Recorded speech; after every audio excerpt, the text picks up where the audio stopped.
Sebenarnya berdiri itu di 2016 Desember, namun kita baru resmi beroperasional itu di 2017. Perseroan ini memulai debut awalnya sebagai retail online dengan memasarkan produk pertamanya yakni produk peralatan komponen elektronik.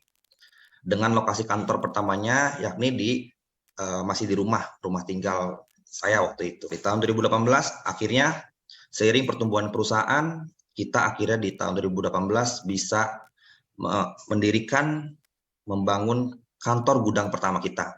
Akhirnya seluruh operasional bisnis perseroan yang sebelumnya dijalankan di ruko, akhirnya pindah dan pada tahun 2018 perseroan ini sudah memiliki kantor dan gudang yang mandiri yang lebih besar lagi, lebih proper ke 2019.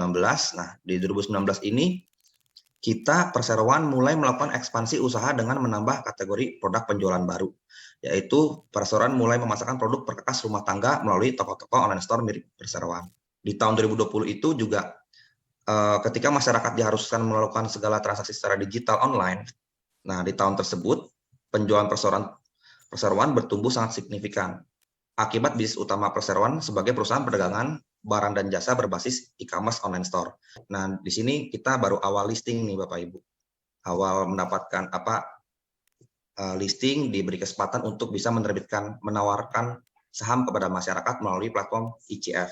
Dengan menerbitkan saham kepada masyarakat sehingga perseroan bisa melakukan scale up bisnis perseroan lebih optimal lagi. Modal hasil penerbitan saham kepada masyarakat oleh perseroan langsung perseroan gunakan untuk belanja modal atau capital expenditure, yakni untuk penguatan dan perluasan produk serta pengembangan bisnis perseroan lebih luas lagi.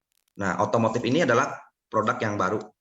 Namun produk ban motor dan part otomotif meskipun termasuk kategori produk baru, jadi Pak masih waktu itu di tahun 2021, namun kontribusi hasil penjualan dari produk ban motor dan part otomotif ini berhasil memberikan kontribusi kepada perseroan sebesar lebih dari 50% dari total penjualan tahunan perseroan di tahun 2021. Bahkan karena ada kategori otomotif ini, perseroan berhasil menembus penjualan tahunan sebesar lebih dari 27 miliar rupiah. Jumlah karyawan dan ukuran organisasi perseroan pun ikut semakin bertumbuh Bapak Ibu. Hanya 5 orang ya, itu kita start di 2017. Sekarang sudah hampir 50 orang Bapak Ibu ya. Sepanjang tahun buku 2022 kemarin, barusan, nah perseroan ini akhirnya telah membentuk 3 unit bisnis khusus yang dimana tiap-tiap unit bisnisnya tersebut memiliki perannya masing-masing dengan detail sebagai berikut. Jadi kita bentuk 3 bisnis khusus Bapak Ibu. Yang pertama adalah Libra Online Store Group, lalu yang kedua adalah Libra Motoparts, dan ketiga adalah Semesta Ban. Dari klasifikasi penjualan online e-commerce perseroan berdasarkan kategori produk pada tahun 2022 sebesar 65,82% dikontribusi dari penjualan barang, ban motor dan otomotif. Ini di luar Libra Motoparts dan Semesta Ban ya Bapak Ibu ya, murni di online saja. Lalu perkakas rumah tangga tumbuh 9 miliar namun hanya berkontribusi hanya 21% saja. Lalu perkakas elektronik listrik itu juga tumbuh menjadi 2,8 miliar.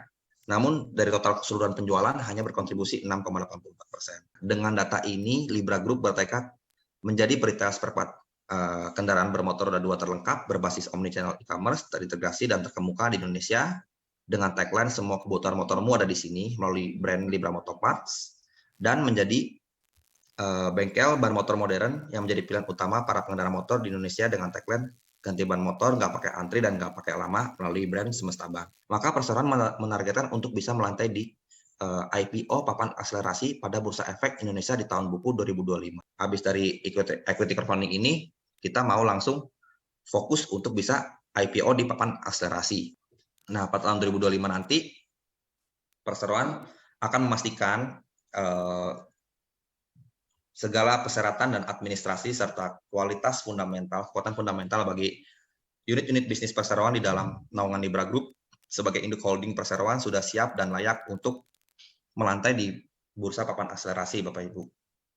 Nah, perseroan menargetkan untuk melantai di Bursa Efek Indonesia papan akselerasi dengan melepas saham kepada publik minimal itu 20% dan dengan target modal yang diraih perseroan dari IPO papan akselerasi perseroan sebanyak-banyaknya 50 miliar rupiah. Nah, tadinya kami ditawari untuk bisa melakukan masuk pipeline ini 2024. Jadi kan menurut mereka itu proses untuk IPO itu biasanya 1 tahun persiapannya. Nah, kalau bisa ikut IDX inkubator yang setahun ini, tahun depan tuh udah bisa masuk pipeline-nya mereka gitu.